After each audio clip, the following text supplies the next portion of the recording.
ഇതൊന്നും തരാതെ ഞാൻ രാജിവെച്ചു പോകുന്ന ചിലർ വിചാരിച്ചേ. അത് നടന്നില്ല. അങ്ങനെയൊക്കെ ആഗ്രഹിക്കാൻ കൊള്ളാമോ? അതുകൊണ്ട് അത്തരം സന്തോഷത്തിന് വേണ്ടി നടക്കണ്ട. അതൊരു നല്ല കാര്യമല്ല. അത് തിരഞ്ഞെടുപ്പ് വരുമ്പോൾ കള്ള വാഗ്ദാനങ്ങൾ, ഞാൻ നിങ്ങൾക്ക് ഇത്രയും നാളിനിടയിൽ ഈ 2.5 വർഷത്തിനിടെ എന്തെങ്കിലും കള്ള വാഗ്ദാനം തന്നിട്ടുണ്ടോ? പറഞ്ഞ ഏതെങ്കിലും കാര്യം ഞാൻ സാധിച്ചു തരാതിരുന്നുണ്ടോ? ഗണേഷ് കുമാർ പറഞ്ഞതേ നടക്കുന്നതേ പറയൂ, പറഞ്ഞാൽ ചെയ്തിരിക്കും എന്ന് എല്ലാവർക്കും അറിയാം. എന്നെ പ്രിയങ്കരനായ എന്റെ സഹപ്രവർത്തകൻ, എന്റെ അനുജനമായ ഹൈബി ഈഡൻ എന്നെ പറ്റി നല്ല വാക്ക് പറഞ്ഞപ്പോൾ പലരും അയാളെ ചീത്ത വിളിച്ചു.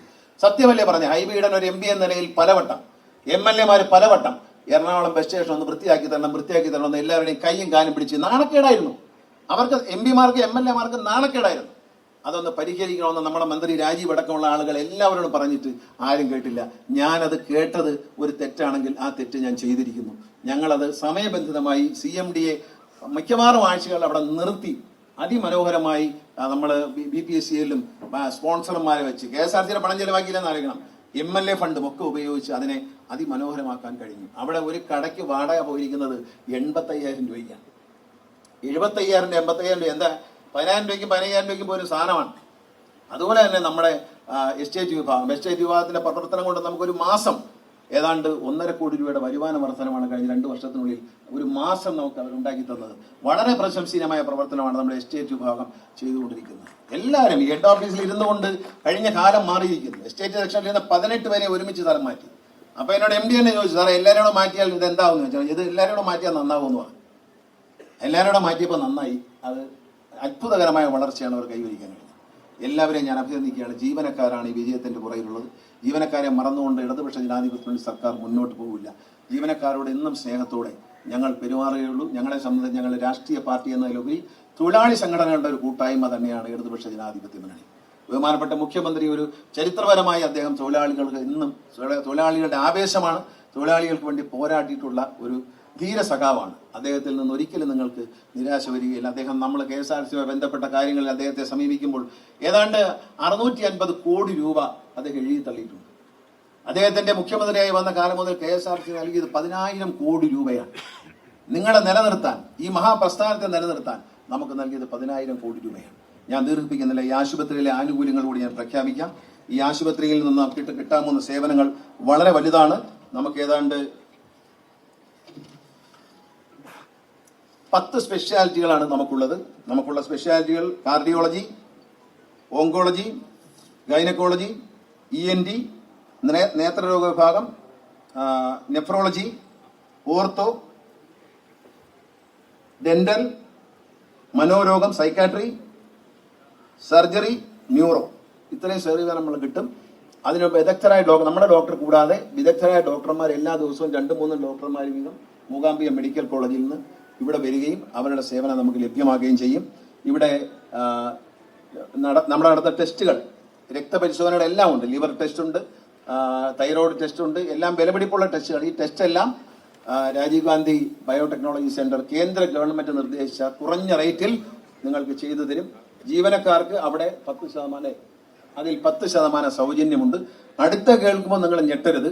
ജീവനക്കാർക്കും ഈ പ്രദേശത്തെ സാധാരണക്കാരായ ജനങ്ങൾക്കും പാവപ്പെട്ടവർക്ക്, ഞാൻ മുമ്പേ പറഞ്ഞ അമ്മമാരുണ്ടല്ലോ, പ്രായമായ അമ്മമാർ, ആരും ആശുപത്രി കൊണ്ടുപോകാൻ പോലില്ലാത്ത അമ്മമാര്, അവർക്കും അവരുടെ കുടുംബാംഗങ്ങൾക്കും എല്ലാം MRI സ്കാൻ ചെയ്യാൻ വെളിയിൽ ചിലവ് 7,000 രൂപ, 2,500 രൂപയ്ക്ക് ഇവിടെ ചെയ്തു കൊടുക്കും. ഇവിടെ നിന്ന് അവരെ സൗജന്യമായി വാഹനത്തിൽ കയറ്റി മൂകാംബിക മെഡിക്കൽ കോളേജിൽ കൊണ്ടുപോയി സ്കാൻ ചെയ്ത് തിരിച്ചു കൊണ്ടുവരും.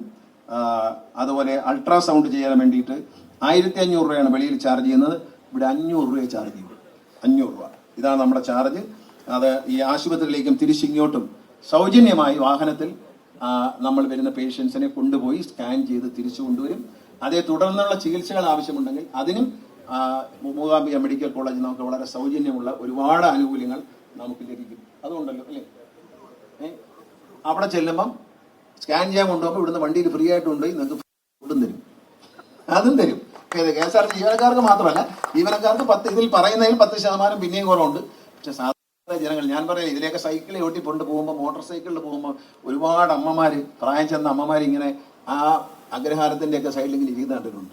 ഈ മണക്കാടോട്ടൊക്കെ പോയി കഴിഞ്ഞാൽ ഒരുപാട് ഉമ്മമാര് പാവങ്ങൾ ഇരിക്കുന്നുണ്ട്. അവർക്കൊക്കെ പോകാൻ ഒരു സ്ഥലമില്ല. അവർക്ക് മെഡിക്കൽ കോളേജിൽ ഒരു വണ്ടി പിടിച്ചു പോകാൻ പോലും അവർക്ക് പ്രയാസമാണ്. നല്ല ഡോക്ടർമാർ വരും, അവർ പരിശോധിക്കും. പുറത്തുനിന്നുള്ളവർക്ക് മാത്രമേ കൺസൾട്ടിങ് ഫീ ഉള്ളൂ.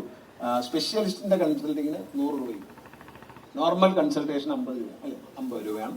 അതുകൂടാതെ KSRTC ജീവനക്കാർക്ക് പൂർണ്ണമായി കൺസൾട്ടേഷൻ സൗകര്യം. ഇവിടെ ഇരിക്കുമ്പോൾ ഇറങ്ങി വന്ന് വല്ലപ്പോഴും ഒന്ന് ഡോക്ടറെ കണ്ടോണം എന്നാണ് ഞാൻ പറഞ്ഞതിൻ്റെ അഭിപ്രായം. ഒന്നുമില്ലെന്ന് ഉറപ്പ് വരുത്തിയിട്ട് സന്തോഷമായിട്ടിരുന്ന് ജോലി ചെയ്തു. പിന്നെ വിശക്കുമ്പം വല്ലതും കഴിക്കുന്നതിന് മുമ്പ് ശ്രദ്ധിക്കുക, ഒന്ന് പരിശോധിച്ചിട്ട് പോയാൽ കുഴപ്പമൊന്നുമില്ല, ഷുഗറില്ലെന്ന് പറഞ്ഞാൽ ഇഷ്ടം പോലെ തിന്നാം. ഞാൻ വന്നപ്പോഴേ എനിക്കൊരു മുട്ടായി തിന്നു. ഈ സന്തോഷത്തിൽ ഞാൻ മുട്ടായി അങ്ങ് തിന്നവളോ വെച്ചപ്പോൾ TV-യിലൊക്കെ കവർ ചെയ്തിട്ടുണ്ട്. ഇയാൾ മുട്ടായി കാണാത്ത ഏതോ ആളാണെന്ന് തോന്നത്തക്ക രീതിയിൽ അവരടുത്ത് വെച്ച് തന്നെ എടുത്തിട്ടുണ്ട്. ഇയാൾ ആദ്യമായിട്ട് മുട്ടായി തന്നെയാണ് എന്ന് തോന്നത്തക്ക രീതിയിൽ ഒരു മുട്ടായി തിന്നിട്ടുണ്ട്. അതുകൊണ്ട് എനിക്ക് ഷുഗറിൻ്റെ അസുഖമില്ല, അതുകൊണ്ട് മുട്ടായി കഴിക്കാം. പിന്നെ മധുരം കഴിക്കാത്ത തടിയൊന്ന് കുറയ്ക്കാൻ വേണ്ടിയിട്ടാണ്. ഇന്ന് വേണ്ട ഇലക്ഷൻ പറ്റുമോ? അപ്പൊ അതുകൊണ്ട് എല്ലാ ാണ് എൻ്റെ സഹോദരങ്ങളാണ്, എൻ്റെ സുഹൃത്തുക്കളാണ്. ഒന്നിച്ചാണ് KSRTC മുന്നോട്ട് നയിച്ചത്. എല്ലാവരോടും നന്ദി പറഞ്ഞു. പെൻഷൻകാരും പറഞ്ഞല്ലോ, പെൻഷൻകാരുടെ DA-യുടെ കാര്യവും പരിഗണിക്കും. പെൻഷൻകാരുടെ ആശുപത്രി പെൻഷൻകാർക്കുണ്ടല്ലോ, അത് പറഞ്ഞു. പെൻഷൻകാർക്ക് ആശുപത്രി ഉപയോഗിക്കാം. അവർക്കും ഈ പറഞ്ഞ KSRTC ജീവനക്കാർക്ക് കിട്ടുന്ന സൗജന്യങ്ങൾ ഉണ്ടാകും. ഈ പറഞ്ഞ കൺസൾട്ടേഷൻ ഫീ ഇല്ല, ആ സൗജന്യങ്ങളെല്ലാം. ഉയർപരാശന ഒരു പെൻഷൻകാരനായതുകൊണ്ട് ഇടയ്ക്കിടയ്ക്ക് പെൻഷൻകാരുടെ കാര്യങ്ങൾ പറഞ്ഞുകൊണ്ടിരിക്കും. എന്റെ പാർട്ടിയുടെ ജില്ലാ പ്രസിഡന്റ് ആണെങ്കിലും KSRTC പെൻഷൻ അത് പോയിട്ടില്ല, കയ്യിൽ നിന്ന് പോയിട്ടില്ല. മോഹൻലാലിനെ വെച്ച് പരസ്യം എടുത്തപ്പം MD-യോട് ചോദിച്ചു, മണി അടിക്കാൻ ഞാനിവിടെ വരട്ടോ സാറേ എന്ന് ചോദിച്ചു. ഞാൻ പറഞ്ഞ മോഹൻലാൽ മാത്രം മതി, ഉള്ളിയും കൂടെ മണി അടിക്കണ്ട എന്ന് ഞാനാണ് പറഞ്ഞത്. മോഹൻലാലിന്റെ പരസ്യത്തിൽ ഒരാഗ്രഹം, മോഹൻലാലിന്റെ ബസ്സിനൊന്ന് മണി അടിച്ചാൽ കൊള്ളാമെന്ന്. ഞാൻ പറഞ്ഞു അത് വേണ്ട, മോഹൻലാൽ എന്നെ പണ്ട് പഠിക്കുന്ന കാലത്തെ മോഹൻലാൽ ബെല്ലടിക്കുന്ന ആളാ, അതുകൊണ്ട് മോഹൻലാൽ അടിച്ച് മോഹൻലാൽ എന്ന് വിളിച്ചോളും എന്ന് MD-യോട് പറഞ്ഞു. അപ്പൊ അതുകൊണ്ട് നമ്മളുണ്ടല്ലോ, മോഹൻലാലിനെ പോലുള്ള മഹാനടന്മാർ നമുക്ക് വേണ്ടി പരസ്യം ചെയ്തതാണ് സൗജന്യമായിട്ട്. നിങ്ങൾ മനസ്സിലാക്കണം, പ്രിയദർശനെ പോലെ വലിയ സംവിധായകർ, ഏറ്റവും വലിയ സംവിധായകരുള്ള പ്രിയദർശൻ സൗജന്യമായി ഒരു പൈസ പോലും പറ്റാതെ KSRTC വേണ്ടി അദ്ദേഹം അത് ചെയ്തത്. 2 കാര്യങ്ങളാണ്. KSRTC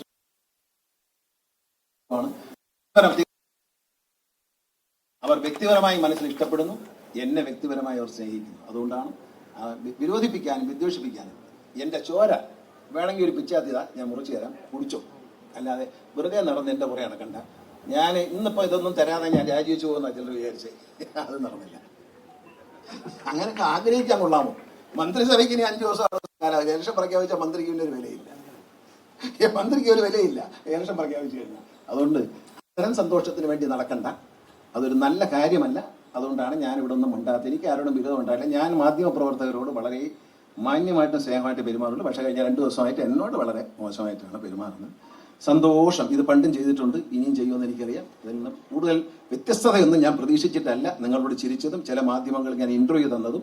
എൻ്റെ കഴിവുകളാണെന്ന് വിചാരിക്കരുത്.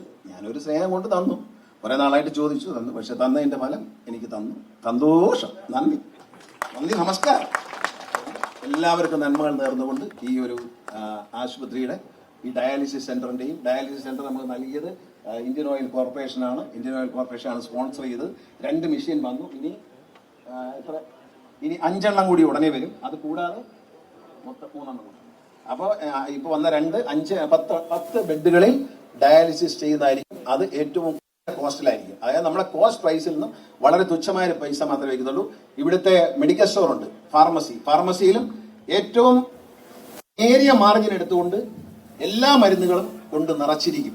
അതിനുള്ള ഏർപ്പാട് ഞാൻ MD-യോട് പറഞ്ഞിട്ടുണ്ട്. എല്ലാ മരുന്നുകളും ഇവിടെ ലഭിക്കത്തക്ക രീതിയിൽ, അതും ഏറ്റവും കുറഞ്ഞ തുച്ഛമായ കാരുണ്യ മെഡിക്കലിൽ കിട്ടുന്നതിനേക്കാൾ ഒരുപക്ഷെ ആ എമൗണ്ട് അല്ലെങ്കിൽ അതിനടുത്തുള്ളൊരു എമൗണ്ടിൽ വെളിയിൽ കിട്ടുന്നതിനേക്കാൾ തുച്ഛമായ മാർജിൻ മാത്രം നടത്തിക്കൊണ്ടുപോകാനുള്ള ഒരു മാർജിൻ മാത്രം എടുത്തുകൊണ്ട് എല്ലാവർക്കും, അത് ജീവനക്കാർക്കും തരും, നാട്ടുകാർക്കും തരും. അതിന്റെ സൗജന്യം ജീവനക്കാർക്ക് ഒരു പ്രത്യേക ശതമാനം, നാട്ടുകാർക്ക് ഒരു പ്രത്യേക, ഏതായാലും മാർക്കറ്റിൽ കിട്ടുന്നതിനേക്കാൾ വളരെ വില കുറച്ച് മരുന്നുകൾ നിങ്ങൾക്ക് തരും എന്ന് ഉറപ്പ് നൽകിക്കൊണ്ട് ഈ ഒരു ഡിസ്പെൻസറിയുടെയും നമ്മുടെ ഈ ഹോസ്പിറ്റൽ KSRTC മെഡിക്കൽ സെന്ററിന്റെയും ഡയാലിസിസ് യൂണിറ്റിന്റെയും ഉദ്ഘാടനം ദൈവനാമത്തിൽ ആർക്കും അസുഖം വരാതിരിക്കട്ടെ, ഇതിനാരും വലിയ തിരക്കുണ്ടാവാൻ എന്ന പ്രാർത്ഥനയോടുകൂടി ഞാൻ കോവിഡ് ആശുപത്രി ഉദ്ഘാടനം ചെയ്ത് പെട്ടെന്ന് അടച്ചുപോണേ എന്ന് പറഞ്ഞ് പ്രാർത്ഥിച്ചു കൊടുക്കുക. ഇത് അടച്ചുപോണേന്ന് പ്രാർത്ഥിക്കുന്നില്ല, തുറന്നിരിക്കട്ടെ, ആവശ്യമുള്ളവർക്ക് ഉപകാരപ്പെടട്ടെ, ആവശ്യക്കാരുടെ എണ്ണം കുറഞ്ഞിരിക്കട്ടെ എന്ന പ്രാർത്ഥനയോടെ ഈ മെഡിക്കൽ സെന്ററിന്റെ ഉദ്ഘാടനം, KSRTC മെഡിക്കൽ സെന്ററിന്റെ ഉദ്ഘാടനം നിങ്ങളുടെ ഏവരുടെയും അനുവാദത്തോടെയും അനുഗ്രഹത്തോടെയും പ്രാർത്ഥനയോടെയും നിർവഹിച്ചായി അറിയിക്കുന്നു. നന്ദി, നമസ്കാരം.